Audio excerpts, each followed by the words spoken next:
Bonjour à tous, je vous salue dans le nom de notre Seigneur Jésus-Christ. Euh, je voudrais parler un peu de l'évangélisation. L'évangélisation qui est l'œuvre à laquelle le Seigneur nous a appelés. Le Seigneur nous a dit d'aller par tout le monde et d'annoncer l'évangile, de faire des disciples, de faire de tout le peuple, de tout le monde, ses disciples. Et nous avons remarqué que dans notre société, il y a tellement d'églises, il y a tellement de ministères, il y a tellement de choses qui se passent. Et quand tu fais je peux dire un constat sur la majorité des évangiles que les gens annoncent maintenant, il y a l'évangile basé sur les miracles, les évangiles basés sur la prospérité. Il faut dire que je ne suis pas contre ces choses. Il faut dire que je ne suis pas contre le miracle. Parce que le Seigneur même a fait des miracles. La prospérité, le Seigneur a béni Abraham, il a béni Job, il a béni les enfants de Dieu, il a béni tous ceux qui ont marché dans ses voies. Mais en réalité, ce n'était pas le but du message. Le message que le Seigneur Jésus-Christ a emmené, c'est la doctrine de Jésus, c'est la repentance. Il dit, il dit aller partout le monde, faire des nations mes disciples. Et faire des nations mes disciples. Et lorsque Jean-Baptiste a été emmené sur terre, la naissance de Jean-Baptiste était pour un but précis. Et le but précis que le Seigneur avait donné à Jean-Baptiste, c'était d'annoncer l'évangile, de dire que, de préparer le chemin du Seigneur, de préparer le chemin du Seigneur.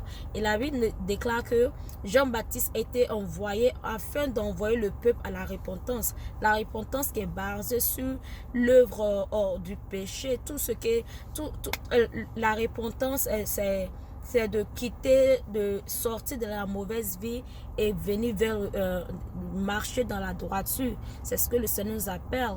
Mais lorsque tu vois l'évangile dehors, on te dit viens à Jésus, ta vie va changer. On ne te dit pas la raison pour laquelle tu dois venir à Jésus. On ne te donne pas la raison pour laquelle tu dois quitter cette vie-là et te tourner vers Jésus-Christ. Jésus-Christ, c'est la lumière. Et Jésus-Christ, en Jésus, il n'y a pas de ténèbres. En Jésus, il n'y a pas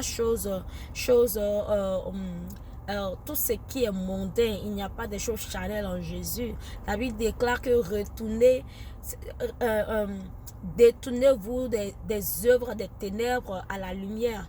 Et lorsque Jésus s'est révélé même à Saul, qui était en ce temps, à Paul, qui était en ce temps Saul, il lui a dit, lève-toi et je t'envoie contre ton propre peuple.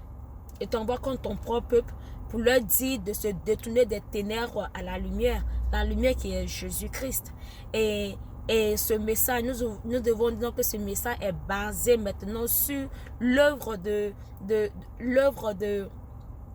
la repentance. La repentance, c'est de se dépouiller.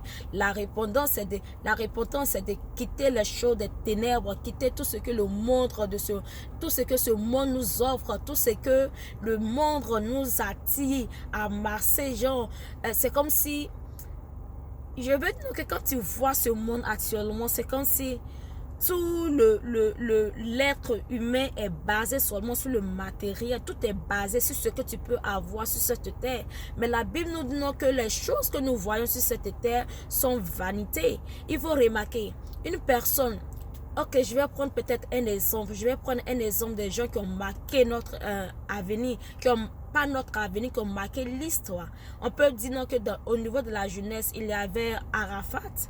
Arafat, c'était quelqu'un qui vivait dans la gloire en son temps. Il faisait ce qu'il voulait. Il faisait de son truc. Mais un bon matin, Arafat est parti. C'est une que ce sont des choses qui sont éphémères. On peut parler de toi du jour au lendemain et demain tu n'es plus. Ce sont des choses que tu vas amasser aujourd'hui puis demain, ça veut dire que ce n'est rien. Mais Quel en est-il de l'histoire de Jésus-Christ? Quel en est-il de la doctrine de Jésus-Christ qui est de se repentir, quitter le monde des ténèbres et de se tourner vers la lumière qui est Jésus-Christ? C'est vrai que nous tous, nous sommes passés. Nous avons connu Jésus, nous avons fait des choses. Mais il est temps de parler de l'histoire de Dieu. Il est temps de rentrer dans la révélation de la venue de Jésus-Christ. Il est temps de parler de Jésus-Christ qui est le chemin de la vérité, le chemin, la vérité, la vie. La Bible déclare que celui qui pêche n'est pas de Dieu.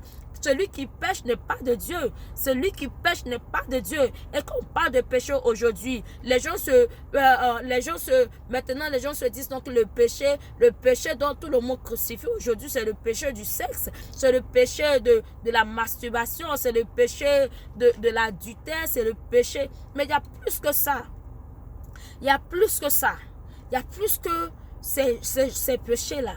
Il y a plus que ces péchés-là. Une personne qui vit en concubinat, tu n'es pas marié, mais tu vis avec un homme dans la maison, c'est un péché. Si tu n'es pas rentré, tu n'as pas... Le fait même de convoiter la femme de quelqu'un, c'est un péché. Il y a tellement de péchés dont maintenant on ne nous parle pas. Tu es un gars, tu n'es pas marié, mais tu es un gars, tu as des relations anti-mariage, c'est un péché. Il y a tellement de choses dont on ne nous enseigne pas dans les églises. Des choses, c'est que maintenant là, il faut parler de tout ce qui rend les chrétiens doux. C'est qu'il faut parler des miracles. Demain, tu seras visité. Demain, tu seras béni. Demain, tu seras restauré. Demain, le Seigneur va te guérir. Ce soir, le Seigneur te guérit. Il faut dire, je ne suis pas contre ces choses. Mais il faut aussi parler de la repentance. La repentance qui nous appelle à quitter le péché, à fuir toutes les œuvres des ténèbres. La repentance, c'est quitter ce monde pervers, quitter les œuvres sataniques, quitter tout ce qui est de l'abomination devant Dieu. La Bible nous déclare que nous sommes appelés à être la lumière de ce monde.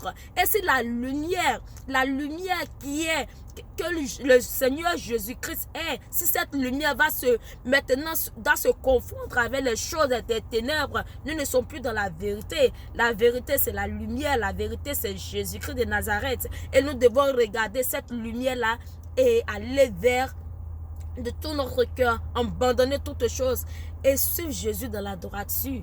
Nous devons suivre Jésus dans la droiture. Il faut comprendre que aujourd'hui, il y a des gens, nous sommes chrétiens, et puis il y a des choses qui ne vont pas. Un sorcier peut t'attaquer comme il veut. Les gens peuvent te parler comme des fois ils veulent. Pourquoi? Parce que toi-même, à ta vie, là, ça ne reflète pas Jésus. Comment tu peux dire que tu sais Jésus et puis tu es dans le péché du mensonge? Comment tu peux dire que tu sais Jésus et puis tu es dans le péché de l'adultère? Comment tu peux dire que tu sais Jésus et puis tu es dans des péchés abominables devant le Seigneur? C'est-à-dire que toi-même, là, tu collabores avec le diable et ses démons. Mais demain, tu t'en arrêté. C'est toi qui t'as adoré le Seigneur. C'est toi qui te vas chanter devant les gens. La Bible déclare que en lui, il n'y a pas de ténèbres. En lui, il n'y a pas de ténèbres. La Bible, que Jésus dit, je suis saint et il faudrait que vous soyez saints. Dans la sainteté, là, c'est pas seulement pour les hommes de Dieu. C'est pas seulement qui se font appeler hommes de Dieu. Mais la sainteté, c'est pour tous les enfants de Dieu.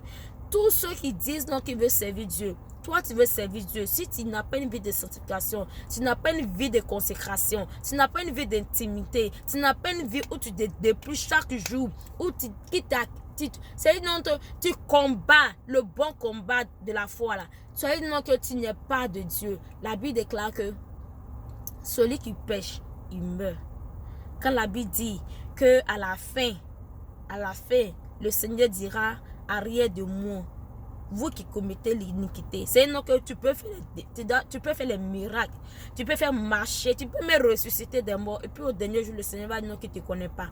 Pourquoi? Parce que tu n'as pas d'intimité avec lui. Pourquoi? Parce que tu as une vie de mensonge. Parce que tu as des choses que tu interprètes, des choses que tu ajoutes. Ou bien il y a un petit miracle qui s'est passé dans ta vie, mais tu ajoutes, tu abordes, tu mets encore d'autres miracles dessus de toi-même. Ce sont des péchés, ce sont des choses. Aujourd'hui, Aujourd'hui, le message que moi j'ai pour vous, c'est le message de la repentance. La repentance, la vraie repentance. Si tu veux que le diable et ses démons quittent ta vie, si tu veux avancer dans tout ce que tu fais, si tu veux vraiment avoir la gloire de Dieu dans ton visage, avoir la gloire de Dieu sur ta tête, partout où tu passes, la lumière de Dieu jaillit sur toi. Aucun homme ne pourra venir se mettre devant toi pour te combattre. Il faut être en raid avec Jésus. Il faut être en raid avec Jésus parce que tu ne peux pas combattre Satan et puis faire des œuvres de Satan. Satan ne peut pas combattre Satan. Satan combat la lumière. Donc, si tu es avec, soit tu es avec Satan, soit tu es avec la lumière qui est Jésus. Sur ce, moi, je vous laisse. Il n'est pas resté longtemps. C'est le message que j'ai reçu. Je prie que vraiment le Seigneur me fait la grâce de toujours poster un message. Mais c'est pour 1 minute, 2 minutes, je le ferai. Je prie vraiment parce que nous tous, nous sommes appelés. Mais à cause du train de cette ville, nous tous on s'est jetés dans le train sans le savoir. Et l'ennemi est en train d'amasser beaucoup de choses. L'ennemi est en train de travailler en force et en puissance. Mais nous devons arrêter cela. Nous devons arrêter cela. La Bible déclare que les sentinelles sont appelées à annoncer, à prévenir le peuple. Et moi, aujourd'hui, je vous appelle à la repentance, la vraie repentance dont parle le Seigneur. Pas la repentance des lèvres, mais la repentance qui sort depuis le cœur. Donc, sur ce, moi, je vous laisse. Que la grâce de Dieu sera bonne sur vous. Que cette journée, vous soyez bénis. Que cette soirée, je sais que peut-être encore tu vois, il fait nuit. Mais je déclare la grâce de Dieu sur vous. Et je déclare la bénédiction de Dieu sur vous. Je sais qu'il y aura beaucoup de préjugés. Il y a des gens qui vont m'appeler, qui vont m'envoyer des messages. Mais c'est pas grave. Moi, ce que j'avais sur mon cœur, je vous le dis. Le message, c'est la repentance. La repentance de marcher dans la vérité, la sanctification, la restauration. Restaure ta communion avec Dieu. Ton premier amour, rapproche-toi du Seigneur Jésus. C'est ce que moi j'ai à vous dire aujourd'hui. Sur ce, je vous laisse et que la grâce de Dieu sera bonne sur vous. Soyez bénis. Shalom à tous. Au revoir.